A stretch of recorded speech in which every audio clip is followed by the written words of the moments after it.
জামালপুরের দেওয়ানগঞ্জে গাছের ডাল কাটতে গিয়ে গাছ থেকে পড়ে নজরুল ইসলাম ৩০ নামে এক গাছ কাটা শ্রমিকের মৃত্যু হয়েছে। শনিবার সকাল ১০টার দিকে দানথরা ইউনিয়নের কাউনিয়াচর পশ্চিমপাড়া এলাকায় এই ঘটনা ঘটে। নিহত নজরুল ইসলাম চর আমখাওয়া ইউনিয়নের দক্ষিণ মুকিরচর গ্রামের নুরু মিয়ার ছেলে। স্থানীয় সূত্র জানায়, গাছের ব্যাপারী আবুল হোসেন কয়েকটি গাছ কাটার জন্য যায় পশ্চিমপাড়া গ্রামে। গাছ কাটা শ্রমিক নজরুল ইসলাম সঙ্গীদের নিয়ে সকাল থেকে গাছ কাটছিলেন। এক পর্যায়ে তিনি একটি গাছে উঠে ডাল কাটার সময় অন্য একটি গাছের সঙ্গে ধাক্কা লেগে মাটিতে পড়ে যায়। পরে গুরুতর আহত নজরুল ইসলামকে রাজীবপুর উপজেলার স্বাস্থ্য কমপ্লেক্সে নেওয়া হলে কর্তব্যরত চিকিৎসক তাকে মৃত ঘোষণা করেন।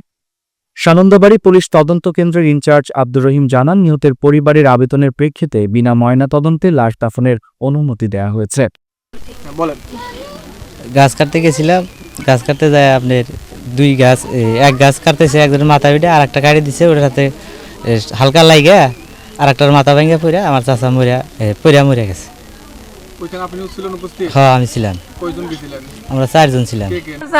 গাছে উঠছে, 2 জন গাছে উঠছিল, একজন নামছে আর নামা হার নাকি উহুরা পড়া আত্মা বেড়া গেছে। সকালে গেছিল, 10টার সময় গেছে।